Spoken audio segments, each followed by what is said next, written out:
It's back! Welcome to the Aztec pinball Q&A video, which took me forever to make, but we're finally here. I have a huge list of things to cover. These came from questions in the comments, but I did not think to write down who was asking those questions until way too late, and also a bunch of people were asking the same questions. So this is more of a list of things to cover. I'm sorry for not giving credit to the people who asked these questions, but hopefully I get to your question. And since there are a lot, I'm just gonna get started. Quick programming note, it's a surprisingly hot day today and I don't feel like turning off the air conditioning, so there's gonna be background noise throughout the video. And to get started, I want to talk about a common complaint about pinball that is understandable, but I think kind of misplaced, at least on many machines. So if you're not big into pinball and you're just a casual player and you come up to a machine like this and you feed it a quarter and you start playing, it can be very frustrating because the machine, you don't necessarily know what's going on. The ball's moving very quickly, different targets are doing different things, but you don't quite understand what is happening. And especially when you get into machines from the late 80s and into the 90s, they have pretty complicated rule sets and different modes that you can unlock, and it is confusing. But the information on how to play the game is usually right in front of you before you even start playing. Now, this has gotten harder in recent years. Like I would say, Stern machines past the year maybe like 2005, and including anything that Jersey Jack has made, anything made in the last 5 years, they are wildly complicated and they can't easily express the goals of the game. But even stuff into the 90s, you're going to find an instruction sheet down at the bottom of the playfield which explains the basic goals of the machine. And on the playfield itself, there's writing which often explains what you're supposed to be doing. So really the key to success with these games, if you're not familiar with pinball, or even if you are, is to study the game before you play it. So for instance, the instructions on this game, I actually made this instruction card. I'm going to get into that later. The machine should have come with them, but they got lost over time, so this is my own. But skipping across the first two lines because they're just basic pinball stuff, hitting target Z or T lights double bonus lanes. So if we look on the playfield, there's a light here that says lights double bonus when lit, and same over here, lights double bonus when lit. That tells you that to light that, you need to hit either Z or T. So there you go, that's how you get that done. And then of course, once you hit these, you will light double bonus, which means the bonus value is doubled at the end of your ball. Then we have hitting targets A, Z, T, E, and C lights the center target for an extra ball. So that's pretty self-explanatory. Hit all of these targets, the center target is lit for an extra ball. It also says maximum 1 extra ball per ball in play, which is technically true, but it's also kind of not. That means they can't be stacked. So the machine doesn't have any memory, so you can't hit the target twice and get 2 extra balls.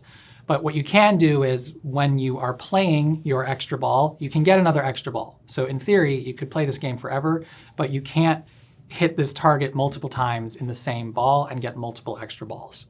Hope that makes sense. It's kind of weird to explain that in plain English off the cuff.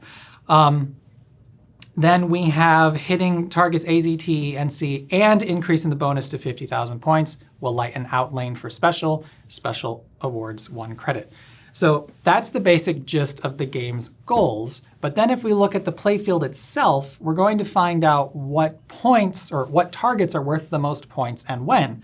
So the 2 most interesting targets on this game are the center target, which is advanced bonus, 500 points, and scores 100 for each lit letter.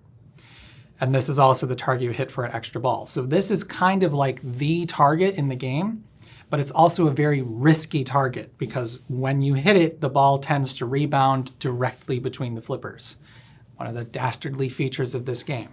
But this target over here, it's 5,000 points or 10,000 points for each lit letter.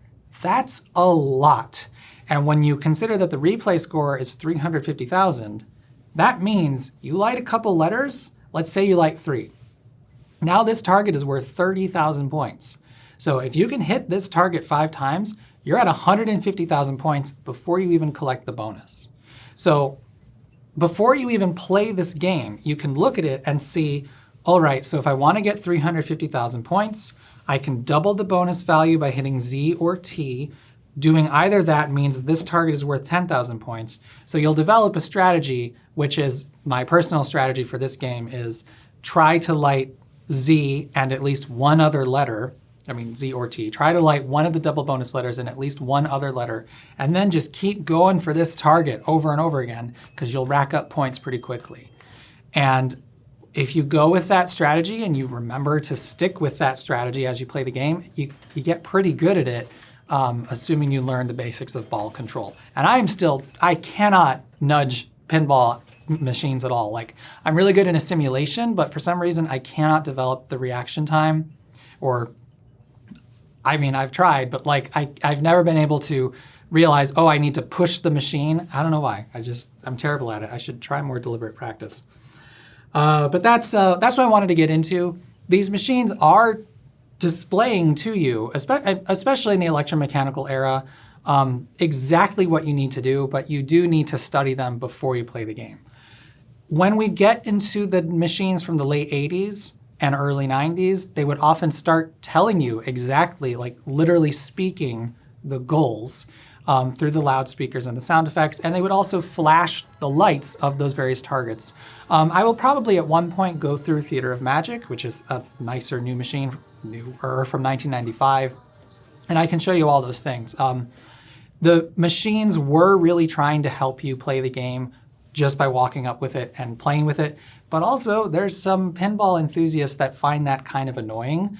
I'm not one of them, but one of the dings on Theater of Magic is, you hear the same prompts all the time. Shoot for the magic trunk, shoot for the center loop, shoot for the jets. Some people find that annoying, but for casual players, it's really, really helpful. But anyway, let's get back to this machine specifically. There's going to be a lot of jump cuts in here, sorry about that. So the next thing, one thing that I mentioned in the video, but I did not elaborate on at all, is that this game has 3 difficulty settings. And a lot of people are like, what on earth would that do, given that this is an electromechanical game? It's pretty simple. It's just changing when the center target is lit for an extra ball. So right now on the conservative difficulty, meaning the most difficult, it is you have to completely spell Aztec for that to light for an extra ball. If you go to the easy setting, I believe you only need to light Z and T, and then it will light an extra ball. And then on the medium setting, I think you need A, Z, and T. I'm not 100% sure, and it might also change when the special lights up. I don't think so. I think that you still have to fill the bonus ladder for that. But that's really all that it's doing. It's just making the center target, it's making extra balls easier to get, basically. And games from this time period, that it would always be the same sort of thing. It's going to change the specific conditions for certain features that need to get met. And that's why the game has different instruction cards. It would have come with different instruction cards for each difficulty setting. So it would say, if you have it on the easy mode, lighting Z and T lights for extra ball. So that's what that is. It's pretty simple. And that was all done just by rerouting some wiring, depending on where you had the plug connected to. Another common question that people were wondering about was, how do games like this manage things such as ball save timers? Like, on a newer game, if you lose the ball right away, it will give it back to you as a ball save because they're designed to have like a minimum play time, which I think is a good feature to add. And the answer is, it doesn't. Can't do that. I understand why people are asking that question because it's very common in newer machines, but in these games, nope, they do not have that ability at all. Same with high scores. Some people are asking, how does it store high scores? And the answer is, doesn't, just can't do that. Some games had a little section on the back glass where you could actually write in the high score, but of course that was just done manually and someone could make up whatever they wanted. But anything that has to do with like memory or timers or things like that, these games just don't do. So these electromechanical games, they are very unforgiving. You can lose your ball. Like if you have a string of bad luck, you can play a game in less than a minute because there are sometimes, if the ball does the wrong thing, you won't even get the opportunity to hit it with a flipper. It'll just go right to an out lane. So that's part of why later machines introduced ball save features, because that sucks. But in this time period, that was just how these worked. On that note, lots of people are asking what happens when you go to 999,990 points and then score another 10 points. Well, just rolls over to 0. That's it. It doesn't stop at all 9s, it will just roll back over to 0. It's a completely mechanical contraption. It has no idea what's going on there. That also means right now it's configured to award a replay at 350,000 points. If you roll the score and get back to 350,000 points, you'll have 1-2 replays during that game. It really does not have any sort of interlocking to know you've already won a replay, nothing like that. These are just, they're too simple to have that. Some early games, particularly in the 1960s and when they first started moving to score reels, to save a little bit of money, they would only have 3 actual score reels, and then the first position, like the 1,000 points, this would just be a white square with a backlit 1 that would light up when you had rolled the scores. So those games actually have kind of more complexity than this, but it also meant that if you managed to get 1,999 points on those machines, then it would roll over to 1,000. It didn't have any way to show it too. So it's all very simple stuff. In the electromechanical era, basically anything that would involve any sort of memory or timers, these just do not do. Bingo games have timers, but they're mechanical timers. They're like clockwork timers. So on the note of operational quirks, a lot of people are asking what would happen if you add a quarter while the game is already in progress. So the basic operation of this machine is you feed it a quarter, it starts and resets the game, which, side note, that's actually kind of uncommon. I don't know when Williams started that, but most of its contemporaries, and then even Williams games after this, adding coins just added credits. So you would put in a quarter, this would knock up to 1 credit, and you'd have to press the start button. This game just automatically starts when you feed it a quarter. So that's a little bit odd, but that's what this game does. But anyway, you give it a quarter, it starts, resets, you give it another quarter, and it moves to 2 players, because you've added another player. So some people are asking what happens if you add another quarter once you have already started playing the game. Well, on the very first ball of the game, you can add another quarter at any time, and it will add another player. It's not quite true at any time, because if it's in the middle of processing anything involving the score motor, it will just kick the quarter back out. But like if you catch the ball or the game's not doing anything, adding another quarter will still bump it to the second player or to a 2-player game. But once you have lost the first ball, then adding another quarter will reset the game. And that is deliberately how it's designed. I checked through the schematics to make sure that it's not like a weird bug that this machine has. There is a 0 position switch in the ball count unit and the player unit, which is open when both of them are on 1. And when that switch is open, it locks out the game over relay from the coin relay.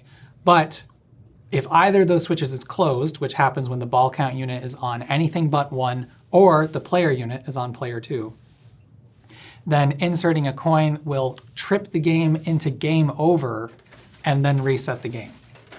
I am not entirely sure why they designed it that way. I can presume that they figured, well, if you've already played the second ball, or like if you're on ball 2 and you were to add another player, that second player would only get 2 balls. So the first player would have played 3 balls and the second player will only get 2. But I don't know if it's fair to reset the game, but I guess that's the only thing they could have done. It's kind of like pick your poison. So that's how that works. It will reset the game on anything but the first ball, but throughout the first ball, you can add another player. Aha, but what if you were to add a 5th quarter when you've already paid for 4 players? Well, it's just going to eat that quarter, which, to be honest, is a weird oversight, and I'm wondering why that happened. So I already mentioned the coin lockout. In case you don't remember, to refresh your memory, there is an electromagnet on the coin door which holds open, or it holds back a little loop of wire that would prevent the coin mechanisms from accepting coins. So that electromagnet has to be energized in order for the game to actually take your quarters. That way, if the game is off, it won't take your quarters, it will just give them back. Or if the game is in the middle of processing something, that magnet is released so it won't take your quarters. So it's a very good forward-thinking kind of mechanism. I don't know when that became standard, but a lot of games from this time period have that. However, they didn't think to add that interlock on the fourth player. So if I had designed this, I would have had this open, that switch, when it's on a 4-player game, so it will no longer take your quarters. Or the other option would be, if it's on the fourth player, it would add a credit rather than, or it would add a credit when it takes your quarter. But the way that this was designed, it will just take your quarter and nothing will happen. The other reason why I think that's a weird oversight is because they did add that interlock on the credit unit. So if the credit unit is maxed out, it's on the maximum position of credits this machine will store, then it de-energizes the lockout magnet and it won't take any more quarters. So I think it's really weird that this game, when it's on 4 players, doesn't de-energize that, or at the very least add a credit with a quarter. It will just eat your quarter and nothing will happen. So, oops. I mean, realistically, I don't think many people are going to try to do that, but it does feel weird that they made sure you can't do it when the machine is full of credits, but you can do it if you've paid, I don't know. That's just how it is. I didn't do it. So one thing that I wrote down, and I don't know what I meant by it, is the word magnets. I think I remember somebody saying, could you use a large magnet to cheat? Honestly, maybe. The pinball is a big steel ball. It's magnetic. If you had a big enough neodymium magnet, you might be able to catch it, so you could put it here and keep the ball from draining. I really don't know. Newer games than this, the glass is a lot farther away from the playfield than it is on these games. So I don't know if you can do that anymore, but on this game, I don't have a really big magnet to try, but you probably could just stick a magnet there and it would pick the ball up against the glass. You could just bring it up to the top and let it go again. You would not be able to activate any targets because if the ball's against the glass, it's not going to touch anything. But you could potentially bring it back to the top. And I also think somebody was asking if you could use a magnet to trip the coin switches. I mean, maybe, but the coin door, I believe, is also going to attract a magnet. Actually, I'm not sure of that. Hold on. Yeah, there's the magnet sticking to the coin door. So I really don't know if you'd be able to manipulate those coin switches with a magnet. Maybe, but it was not really a thing that anybody was designing against. So I've removed the glass because now I want to answer a question that a lot of people asked, which was, can this machine queue up sequences? Or what happens if you hit the center target and then you immediately hit the 5,000 point target? So to refresh your memory, most of these targets are just single action targets. So this is a 100 point target. All it did was bump that reel one time. That's it. But you have targets like this, which are worth 5,000 points. And when you touch it just once, if you actually hit it, the machine does a sequence where it awards 5,000 points. So it's bumping that reel 5 times. This target awards 500 points. So if I touch it, it moved that reel 5 times. So people are wondering what happens if you hit this and then that really quickly. Well, the answer is this. Now, I wasn't very fast there, but did you notice that it added 1,000 points in addition to the 500? Let me try that a little more quickly.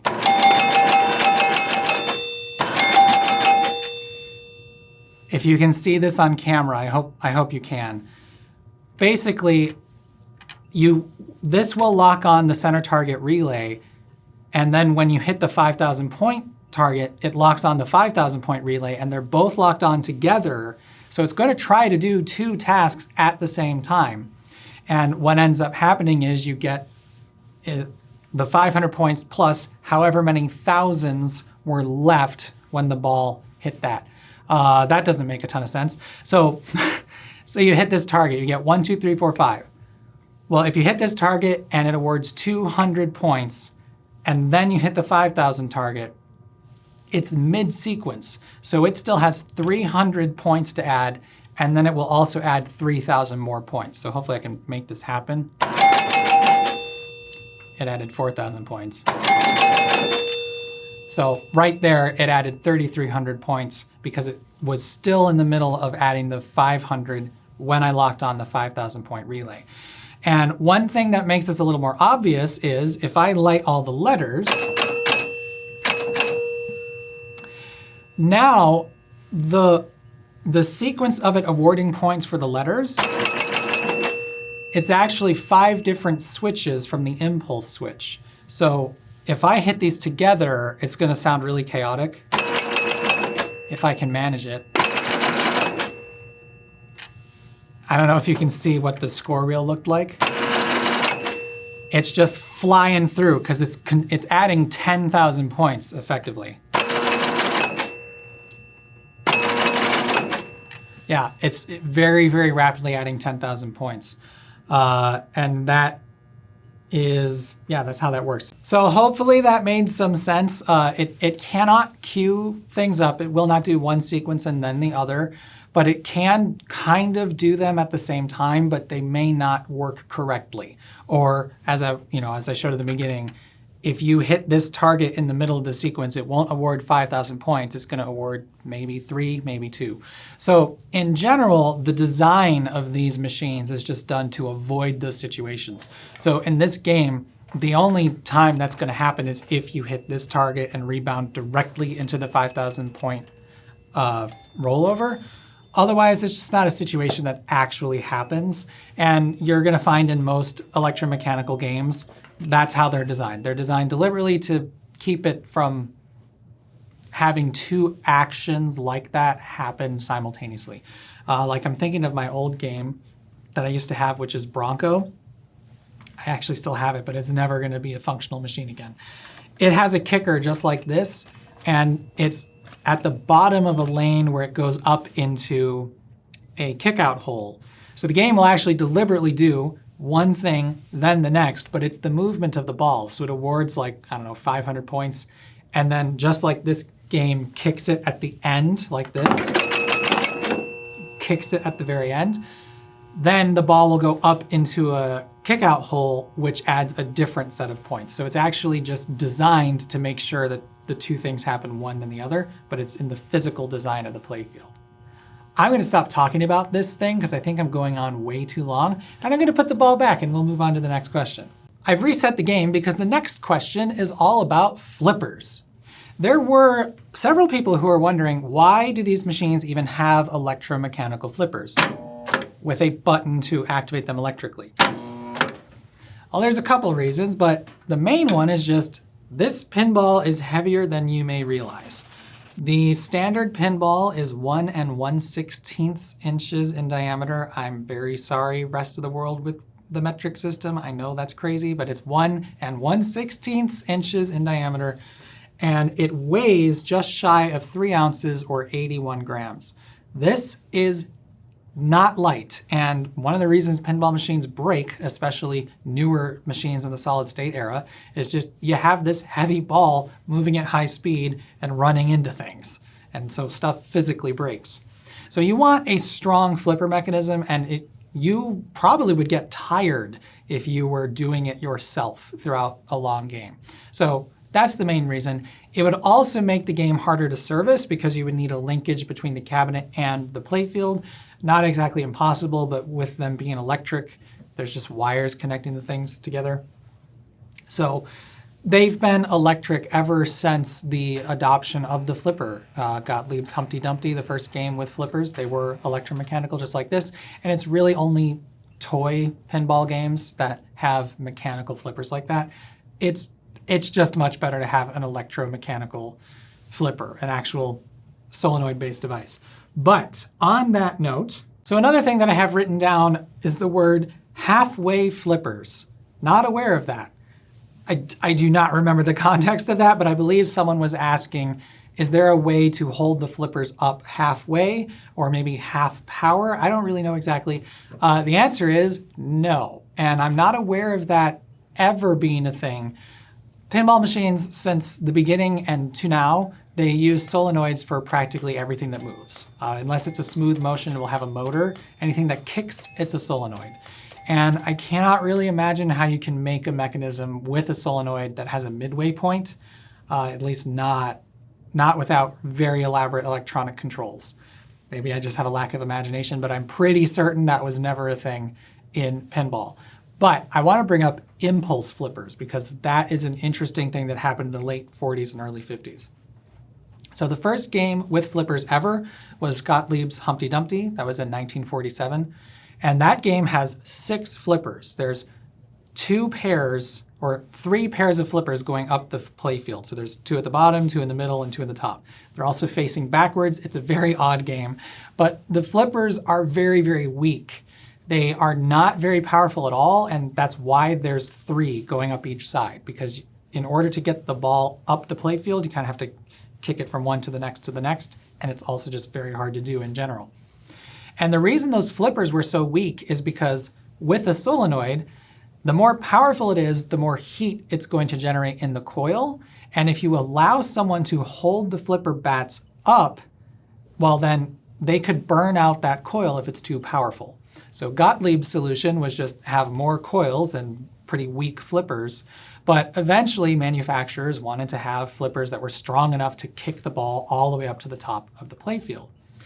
The problem is if you just do that and let people have full control over the flippers, if they want to hold it up, it's going to burn out. So manufacturers designed impulse flippers, which would just do this. You could not hold them up. They'd just pop up and then drop down. I made great sound effects. Anyway, so impulse flippers, games that have them are super annoying. I've never played one myself, but I can just imagine how irritating it would be to not be able to catch the ball. But they were so irritating that eventually the manufacturer standardized on this design, where the coil is actually 2 coils in one, and it is a very high-powered coil when the flipper bat is moving, but then once it's at the top, it opens the switch, which disconnects the high power side and it holds it up. So I showed this in a video, but just to recap, right now it's only making a slight hum, but if I force the bat down, it gets a lot louder and you'll notice the lights dim. It's actually kind of hard to see in the video, but that's how that works. It is limiting the power once the flipper bat is in the top position. So they kind of do have 2 strengths, but it's not in your control. It's just how the mechanism works.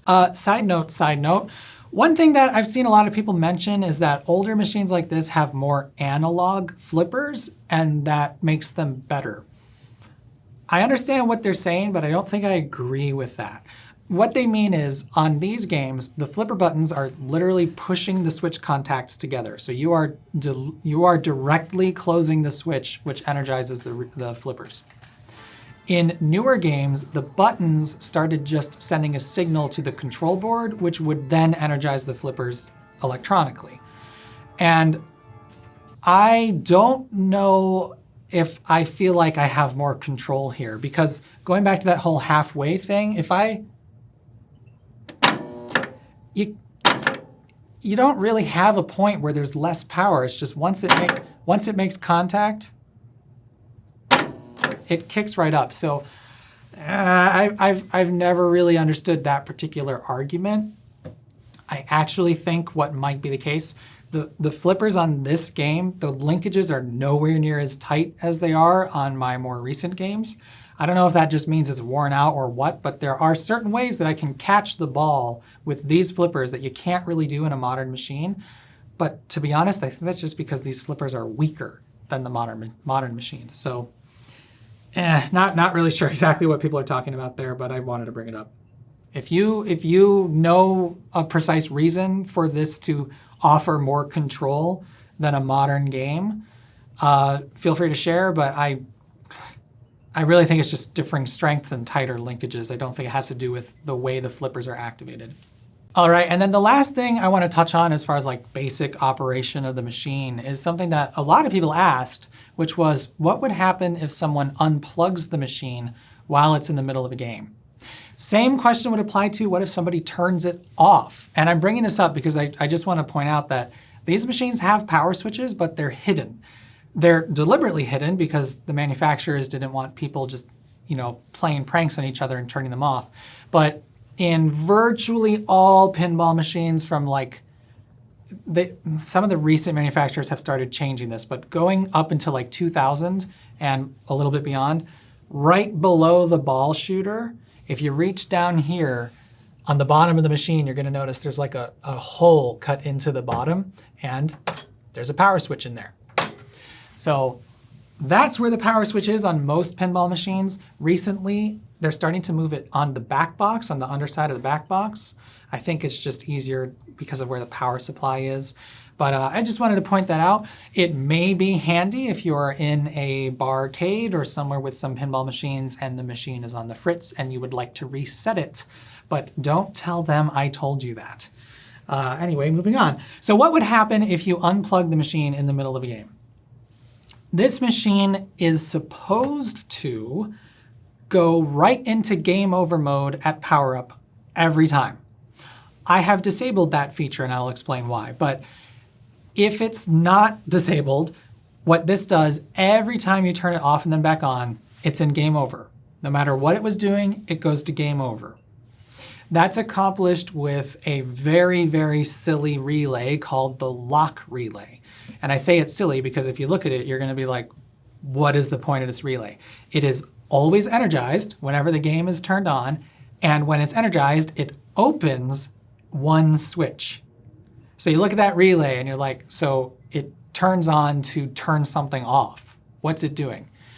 Well, that's actually the exact point of it. That switch energizes the trip coil of the game over relay. So the idea is every time you turn on the game, that switch will be closed, which will trip the game over relay. And then once that relay actually actuates, it opens the switch. So that's the whole reason it's there. It's actually an anti-cheat mechanism because what you could potentially do if you timed it right, you could shut the machine off and then right back on as it's trying to pulse the ball count unit, so you could get it stuck on the same ball. But because of the lock relay, that's essentially impossible to do. I've disabled it on this machine because that relay buzzes quite badly. They often do because it's on all the time. And you'll notice if you look at it, the wrapper on the relay coil is quite discolored because it's on all the time. It's generating heat all the time. And because it's generating heat, things get loose and they get buzzy and it's irritating. And since I don't have this in revenue service anymore, I have disabled that. That way it's quieter because it really was kind of obnoxiously buzzy all the time. All right, and there's one last thing I want to touch on as far as basic operation, and that is this machine's bug.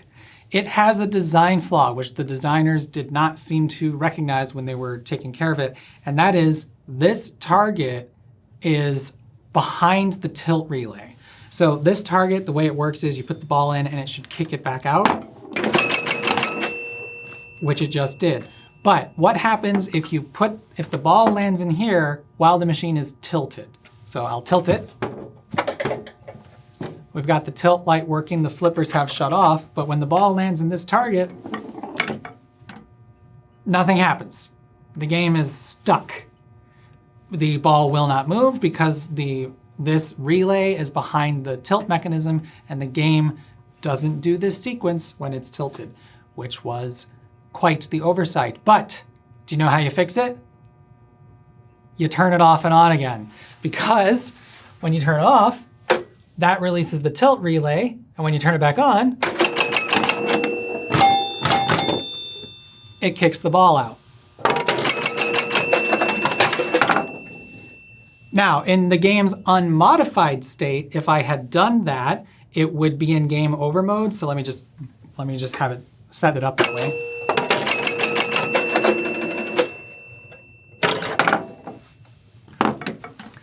So if I didn't have the lock relay disabled and then the ball was in this target and stuck, when you turn it off and on again, it would go into game over mode like this, and that would also fix it. What would happen is when you start the next game, it's going to just reset and then immediately award these points and kick the ball out. So I'll show that.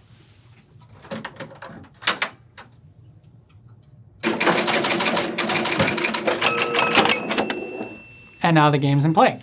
So I find it hilarious that the one actual bug in this machine, as far as like the drafters did not realize, oh shoot, that can get it stuck, you fix by turning it off and on again. Even these electromechanical machines. Have you tried turning it off and on again? Because it fixes it. All right, so now I just want to go over some basic stats of the machine that people are asking about. Firstly, power consumption. Lots of people wanted to know, how much power does this thing draw? Well, that depends on what it's doing, but right now in the game, well, it's actually in play right now, but in game over mode at rest, it consumes just about 100 watts. And that is basically all just the light bulbs in here. Each one of these light bulbs consumes about 1.5 watts. They are 6.3 volts at 1/4 of an amp. But all you pinball nerds out there are going to know about the difference between 44 and 47 bulbs. 44 is the standard that was used when this thing was made, but a lot of people prefer using 47 bulbs, which only draw 0.15 amps, and they run a little cooler, and they're slightly less bright, but not all that much. They run the filament a little hotter, so they don't last as long, but they run cooler, and that means the plastics don't deform as much. So this game currently has a mix of 44 and 47 bulbs in it. I am not going through pulling them all out to figure out which one is which, but I'm only saying that because probably when it was new, it would consume a little more in standby mode, but somewhere around 100 watts. When the game is actually running, depending on what it's doing, it uses different amounts of power. All of the solenoids, because they're pulsed things, they will draw, like, I don't really have a good way to measure how much power they're actually drawing, but when the game is resetting, it's pulling about 200 watts. When the game is counting down the bonus, it's pulling about 200 watts. Each flipper consumes about 30 when you have it held up, and the score motor itself uses about 25. So those are some of the references as far as the power consumption, but you can basically think of this game as using 100 all the time, and on average, like maybe an extra 20 watts when it's running. It doesn't use that much power, and most of it is just the light bulbs. Speaking of the light bulbs, lots of you have asked what's going on the back box. How are these lights blinking? And a lot of you have already guessed, but let me remove the back glass. Which, by the way, normally it's locked in the back. I just have it unlocked right now. While I'm holding this, you can see this is how it's been masked off. So there's a silver opaque paint, which is creating the different shapes. This back glass I've ruined. Yay me. I did a spray coating on there to protect it and keep it from flaking further, because this is literally just a piece of glass, a piece of tempered glass with screen printing directly on it. And as they age, that ink starts chipping off. And one of the things you can do is you can do a transparent coating to kind of preserve it. I did it very badly on this, and I've kind of ruined the back glass, which is why I have a reproduction replacement, but I need to order a new piece of glass for it because the reproduction is just a translate. But anyway, this is what's behind the back glass. It's just, you know, a bunch of light bulbs basically, and some of them are flashing light bulbs.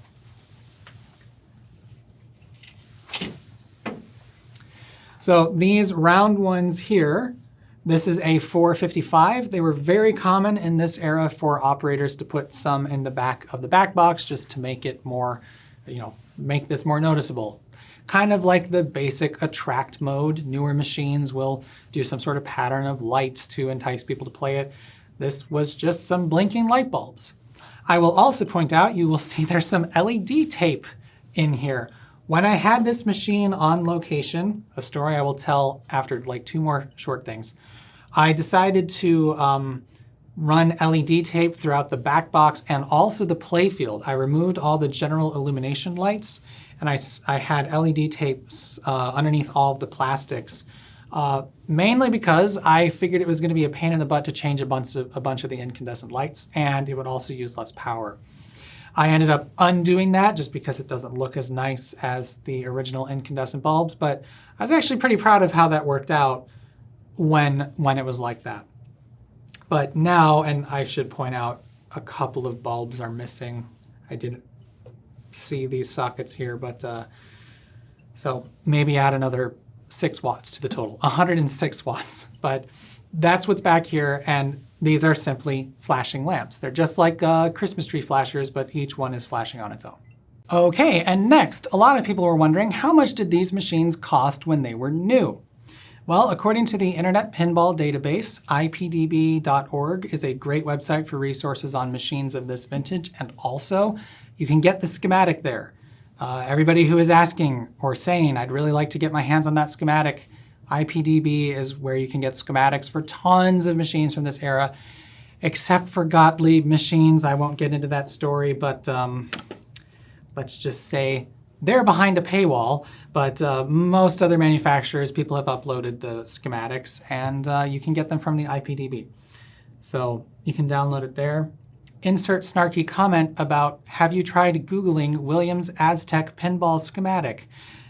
Moving on though, according to the IPDB, the machine cost $895 when it was new. Adjusted for inflation, that's just shy of $5,000. So the cost, they have it listed as the cost to distributors. So I don't know if the distributors were charging more on top of that, or if that was the MSRP. Really don't know. But they did say the bill of materials was only $362.54. So Williams was apparently making more than 100% profit margin on these machines, which is pretty impressive, to be honest. And speaking of those profit margins, I've just opened this up because I want to talk about how these machines were actually made. A lot of people were wondering about that. And even in this time period, the only difference between different games was basically the playfield and the back glass. This back box here, you'll find different Williams games from this era that have the exact same arrangement of score reels, because there's no logic in the back box. This is just the points relays, the reset relays, the player unit, the match unit, and the credit unit. That's all that's in the back box, and it's plugged into the mech board down here. Now the mech board, which has a whole bunch of relays on it, and the score motor, and the coin unit, and the ball count unit, when you look at this mech board, you're going to realize two things. First, it's just a piece of plywood. It's literally a piece of plywood that's just bolted into the inside of this cabinet. But also, if you go through those relays, you're going to realize that none of them have to do with the game logic. The relays in here, and sorry, the microphone might not be picking me up very well. All the relays in here are to do with the basic logic of the game's core functions, like accepting coins, extra balls, resetting, what are those there? The different coin relays, the tilt relays. All of this stuff would be the same for any multiplayer game. So the only thing that actually changes from game to game is the logic on the playfield. And this was very, very common. So the relays that are over here, these are the AZTEC relays. So the 5,000 point relay, the center target relay. Most of the stuff that was specific to the game, most of the game logic was put on the playfield itself. I have, if I didn't already mention it, my first pinball machine was Gottlieb's Bronco, which is in multiple pieces right now because it's just not that great of a game. But even that game, it has some pretty complicated relay banks, but they're on the playfield. So these are a lot more modular than you might realize. And when it comes to how to actually mass produce them, it was really just one division was making the cabinets, one division was making the mech boards, and then one division was making the playfields. And the playfield really is so much of the game's core design. And then the only other thing that would be more specific to the game are the specific switch stacks that are on the score motor. Now, of course, that's not a blanket statement. There were certainly going to be some machines that did change out how the mech board was put together, depending on how complex it was. But the main point is, and this continues to this day, the actual cabinets of these machines, they're all the same. They're just painted with different graphics, and these are just literally just spray paint stencils and then some extra like flecks of paint to make it more interesting.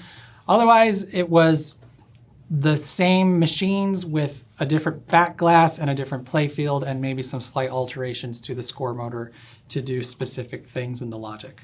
Well, I have been recording for well over an hour at this point, and that means this video is going to be kind of long and a pain to edit, but now I want to talk about the on location story, because I think I mentioned this in part 3, I actually had this machine on location in revenue service for not quite 2 years. And some people are wondering, how much money did you make doing that? And I'm happy to answer that, because basically just paid for the machine and that's about it. So spoiler alert, I paid $450 for this machine back when I was in high school. I don't remember exactly what year this was, but it was somebody on Craigslist who listed it for sale, and the back glass was in good condition, the playfield was in very good condition, and it mechanically worked perfectly. So it was like, that's actually a pretty good deal, and I went and bought it from him. And I just kept it for, I was still living with my parents, but they were kind enough to let me put this in their basement, and I kept it as just like a toy for a year or two. But then I will admit I was getting kind of bored with it, and an idea popped in my head because they were neighbors with someone who had just started a restaurant. I think they probably started around the same time that I bought this machine, but we were friendly with them, and I was like, wouldn't it be cool if this were actually like on location where people could play it? And I did a little research, and I figured out that all I would really need to do was pay the state of Illinois license for a coin-operated amusement device, which at that time I think was $35. And then I could put it on location and kind of just operate it. As far as the income tax situation, that was kind of a bit of a gray area because I didn't really have did I have a job at that point? No, I don't think I did. Regardless, having done that research, I approached them and I said, hey, I've got this vintage pinball machine. If you have room for it, do you think that would be a cool thing in your restaurant? And they said yes. So I paid that, I applied to get a sticker, a license for it. It was right here when it was on location. We brought it over there and I set it up. And in the not quite 2 years, I would go by about every month or so, open it up. It typically had about $80 in there. At the beginning, it started dwindling not long after that. But I then had an agreement with them that they would get 25% of the revenue. So I took all the quarters to them behind the counter. They would give me cash back for 3/4 of that amount, and it was a fun little agreement. Eventually, they decided that they wanted to have some other arcade machines actually, and they wanted me to take this back. So that was the end of that relationship. But I did get my money back for the machine, maybe a little bit more than that, but not all that much. I only charged 25 cents to play it. I would have charged 50 cents and put it in 5-ball play if I had figured out how to do that. I believe the game can actually do that on its own. It's got the coin setup relay, and if you can have it's set for nickels, so it could take 2 nickels to play one game. But I never figured out how to get that to work, and I just gave up and put it in 3-ball play, 1 game per quarter. And to be honest, even that was probably, you could have played a game in under a minute for a quarter, so some people might have thought that was a little steep. But if that's what these were charging in 1976, probably wasn't that steep. But that, the basis of the story is just that my parents were friends with people, and I asked them, can I put this in your restaurant? It's really not any more complicated than that. But that's part of that ordeal is why I did some of the modifications to this machine. So some people were asking, what's the deal with that light next to the start button? Well, newer machines, when you have a replay, the start button is illuminated and it flashes to help you know, like, you've got a credit, press this button. Because this machine is from a time period where everybody was just expected to know how pinball works, start button's not labeled. The credit light, the factory credit light, also not labeled. That's probably partly to do with the whole replays versus add-a-ball machine debacle. But the machine was so, not very self-explanatory, so I added that light to come on when there was a credit on the machine. And in my instruction card that I made, I said, credit lights on the bottom of the playfield and next to the start button will light. Press the start button to begin a new game. So that's why I put that there. It's disabled right now because I did it in the most bodgy way. I just ran a wire from that light up to the play field. So when the play field was up, there was just a wire dangling down, and I had to like carefully position it every time I lowered the play field. So I undid that. And that's also why there would normally just be a standard pinball machine light bulb underneath that little cover there, but I wanted it to be brighter and red. So I put in a very bright red LED, and that's why there is a bridge rectifier, a new one, on the underside of the playfield. A few people spotted that. The game has one for the coils, the DC coils, but there's an extra one that's very new. I added that one, and that was my modification. The other things, there is actually an LED. You might have spotted it. I don't know if I called it out. I put a cool white LED behind this display because this teal color is very dull with the regular incandescent light, so I wanted this to be brighter. There's a flasher bulb in the tilt light just to make that more obvious. You already saw the LED strips. I already talked about that. But I just did those things to make it, make it easier on them. The other modification I made, which I didn't talk about in the video because I've undid it, I added a switch. How I mentioned the power switch, I added another switch on the opposite side to disable the chimes, because I kind of figured in their restaurant before too long the chimes would get annoying, and they did. So within like 2 weeks they had turned the chimes off, and so the game was just clicking and clacking. It wasn't actually making chime sounds, which I was saddened by, but I understood because, it's a restaurant, not an arcade. But I think that's pretty much the gist of the On Location story. It was very fun. My first like foray into having a business, kind of technically, YouTube, I own a business. It doesn't feel like it, but this felt more real than that. But anyway, I'm going way off topic now. Oh, so yeah, just to reiterate, I paid for the machine. I didn't exactly make a living operating pinball machines, and it would be quite difficult to do. But when it was On Location, as I said, very little broke.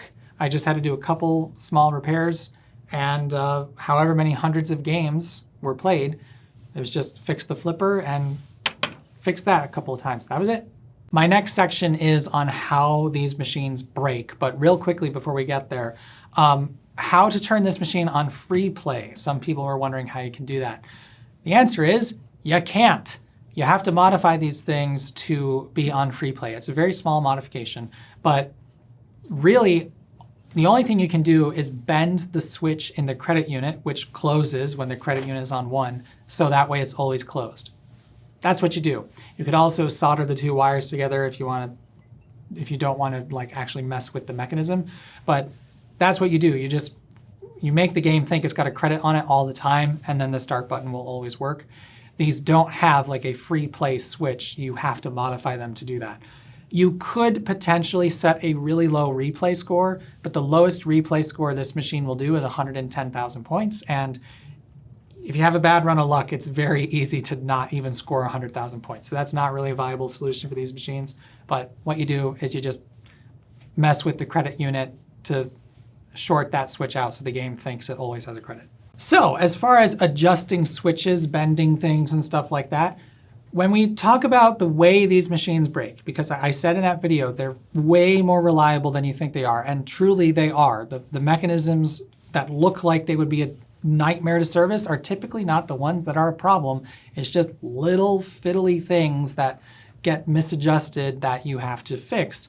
And most of the time, they don't actually impact the game's functionality. They're very minor issues. So this game currently has 3 problems, 2 of which hardly matter at all. And the third one is just a small, it makes the game slightly less interesting.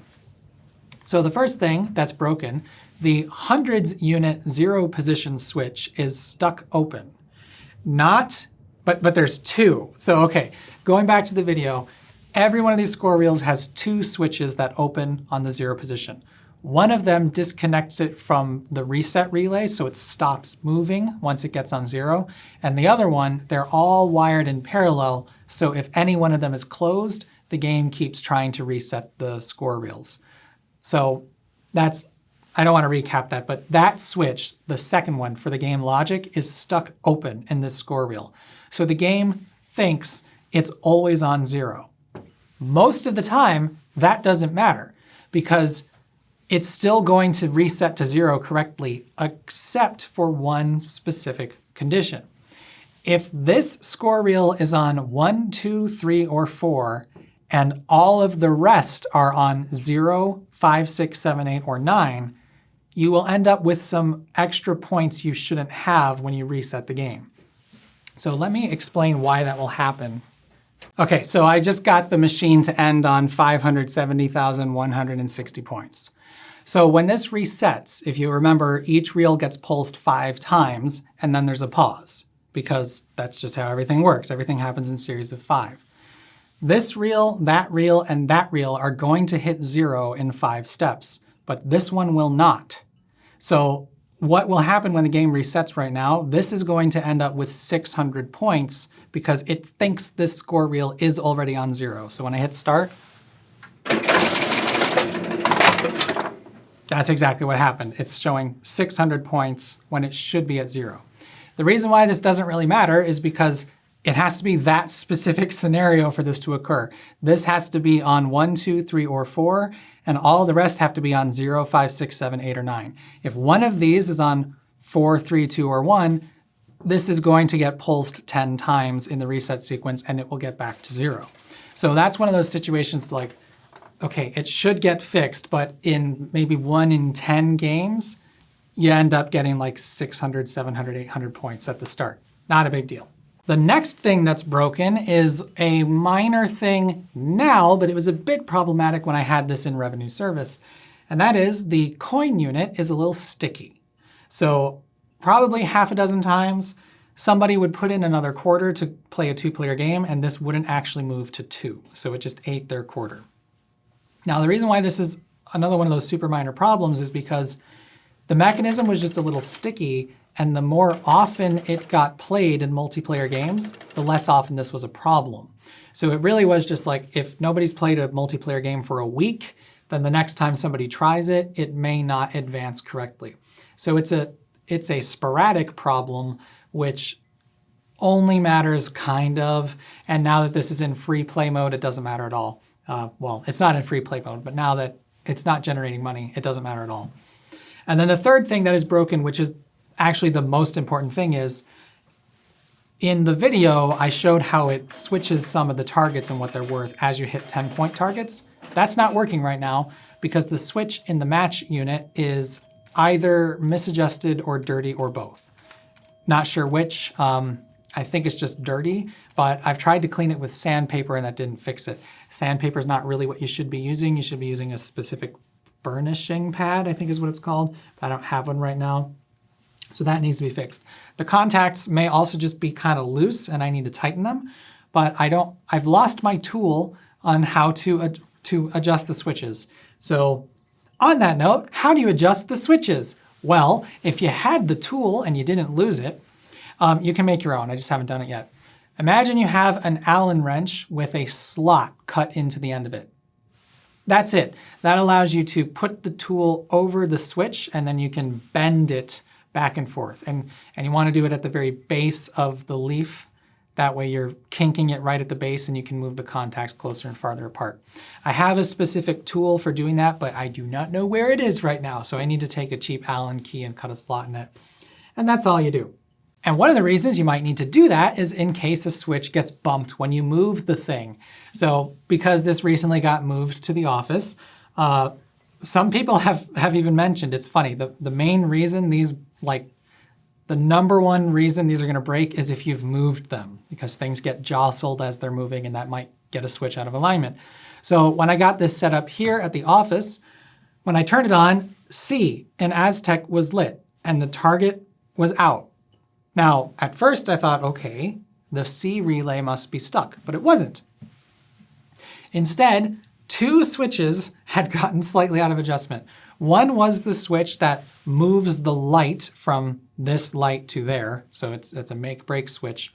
That had moved to have the C light always be illuminated, even if the relay wasn't energized. That wasn't a huge problem because it would just be mildly confusing. You wouldn't get credit for C. You wouldn't know whether you had hit it or not. The bigger issue was the switch that tells the game logic that C has been lit was stuck closed. So these targets, the 500-point target and the 5,000-point target, they didn't award points at all when none of the letters were lit, because it thought that the C relay was energized, but it wasn't. So what it would do was it would go through and try to send a pulse through A, Z, T, E, and C rather than 500 points, but C wasn't actually energized, so it just, nothing happened. And that was one of those situations where it's like, okay, look at the schematic, find what switches are interrupting that process, and then realize that, oh, duh, it's going to be in the C relay. The schematic shows the switch colors, and you can look at it. And then in this case, because you've got the other relays, you can compare what they should look like, tweak that switch, that fixed it. So those are the sort of, that's the way that these machines break. It's really mainly just subtle things that are slightly wrong. It's very rare for them to have a catastrophic failure where the game just stops working completely. All right, we're nearing the end of this video, finally. And the next question is one that is so buried down, I hope whoever asked it finds it. But they were wondering, why are there so many switches on that score motor? Why are there the huge stacks of switches instead of, say, use one switch and send it to multiple different relays so the same switch can do different things? The answer is it's just easier to build the thing that way, and in some situations you have to do that. So you could, in theory, use the same switch, branch it out to, let's say the switch in stack 4, which awards 1,000 points for E being lit. You could use the same switch for this target and this target and just have, branch it out to the two relays. So if that relay is open, it's not energized, then that switch doesn't do anything. But when that relay is closed, that switch does do something. You could share them in that way depending on the function, but it really just depends on what, how the machine is built, how the relays are being used in each particular game. It may have been easier for building the wiring harness to just do a separate switch for every different function, but also it depends on where the current is going. Like for instance, if there's the same switch stack is not just adding points here, it's also kicking out the ball release coil through the out-hole relay. And those relays are in different locations. So it's often easier than trying to have a bunch of junction points in the game. It's often easier to just run a new loop of wire to the switch. It really is just how it was. It's a combination of factors of ease of manufacturing, how the wires are routed, and also, to be fair, it's easier to diagnose, and the contacts are going to last longer if you're not having the same switch contact do so many different functions. And the other thing, which isn't really applicable since everything in the score motor is 24 volts, but it depends also on if we're moving a light, that's got to have a separate contact from the logic contact, because the lights are 6 volts, the logic and coils and everything else is 24 volts. Second to last thing, a couple of people were looking at those bundles of wires in there and thinking, isn't that a fire hazard? Because normally you don't want a bunch of cables bundled together like that because they'll trap heat. Well, in this case, no, there's no need to worry about that because most of those wires are not carrying current. In fact, almost all the time, there's no current going through those wires at all. The only wires in this machine that continuously carry current are for the lighting circuits and the lock relay. That's basically it. Otherwise, the different wires in here are only ever carrying current when the specific device they control is actually being used. So there's a ton of wires connected together in the same harness, but only 1 or 2 of them are ever actually carrying current at the same time. It's just, that's how this thing had to be made because we didn't have well, we did, but they were too expensive at this point. So everything was done with just a ton of different wires. And also, this machine is fuse protected. There's a bunch of fuses in here. I think there's 5 in total. They're protecting the lighting circuit. I think there's 2 fuses. There's a fuse for the logic circuitry, and there's a fuse for the high-powered solenoids. They're all fuse protected, so that way, if there's something that's pulling too much current, the fuse will blow. One of the reasons they might blow is if I hold down this pop bumper, right now there's 2 coils that are locked on. There's this pop bumper here and the score reel there. They're going to get very hot very quickly. And eventually, they're going to start producing smoke. And eventually, the insulation on those coils is going to start breaking down. And eventually, it may short. And so those fuses are there to, kill the circuit if that happens. In theory, the fuses could be sized to actually blow within maybe 10 seconds of a coil locking on, but that's tricky to do because you have so many coils creating quite a spiky draw at the same time. But I'm sure there have been fires in pinball machines before, but they're very, very rare. The fuses are going to blow before there's really much of a concern. And then the last thing to do with safety, one of the questions was, how many times have you been zapped? I wrote it down like that. Maybe they said zapped. I don't know which one of us is being silly. But the answer is none, because this is 24 volts AC. Depending on the situation, you can feel it. You'll feel a little bit of a tingly, but it's effectively harmless. There are, though, a couple of locations in the machine where 120 volts is just right there to touch. There's a Jones plug on the mech board right down there, which I didn't realize until quite recently. Oh, that's live all the time. And then, of course, there's the connections on the power switch and stuff like that. But almost all of the wires in here that you can touch are running at 24 volts AC. But that's not always the case. Gottlieb machines, they relied on these relay banks and also drop target banks. Gottlieb used these then, that have really huge solenoids that run on 120 volts AC. I love the way that some Gottlieb machines sound when they reset, because when you start it, they'll go bonk, like a really, really loud buzz. And it's those huge coils that are getting a pulse of 120 volts when the machine resets. So don't take that as a rule. There are some machines that do have line voltage going through them, but this machine, there are very, very few places where there's line voltage. Almost everything is 24 volts AC coming from the transformer. Oh, speaking of the transformer, one thing that's in here that you might have noticed, the transformer has a label on it that says, when line voltage is low, move this tap to here. Pinball geeks will call that high tapping the machine. The reason it's there is if you have a location where the line voltage is low, like it says, then the coil voltage is going to be low. So the pop bumpers and the flippers, they'll be weaker than they should be. So the power transformer has provisions for you to re-tap it so it boosts the output voltage a little bit from standard. Some people like to do that regardless of what their line voltage is because it makes the game faster, but the purpose of that was for locations where the line voltage was kind of low. And so that's why that's there. But I thought I'd point that out. I am not sure if it affects the lamp voltage. I think it may only affect the 24 volt side, but there are two different taps on the power transformer. And also, speaking of power, when these machines were sold in Europe or countries with 50 hertz power grids, they had a different motor on the score motor because it's 60 hertz here versus 50 hertz there. So the score motor needed to have a different motor on it to spin faster. Otherwise, if you put the same motor from here in a European machine running at 50 hertz, everything would be slower. And I've actually seen a YouTube video on one of these machines where it had an American motor in a European machine, and it was painfully slow. All the steps in the sequence were oddly slow. But that's just a little fun fact. Okay, well, that's everything that was on my list. So hopefully I got your question answered.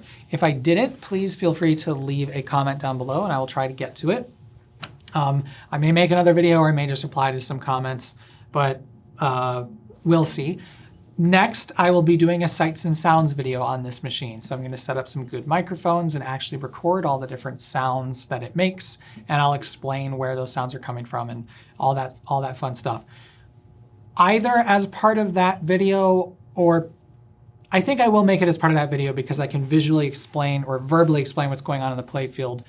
I will actually do some gameplay so you can see what exactly this machine is like to play, and I can go over that strategy that I was talking about. I will try to, before I do that, get that relay fixed. That way it's operating properly, and hopefully you enjoy that. And if you have any interest in an exploration of Theater of Magic, which is a much newer machine, I can go over some of the rules and stuff there. please let me know. Honestly, I'm probably going to do that regardless of what you say because it'll be fun, but it won't be for a while. So thanks for watching. I know some people are kind of tired of pinball content, but this is the second to... Certainly, we're done on the main channel, but this is the second to last video of Aztec, and you might see some different machines later. Bye!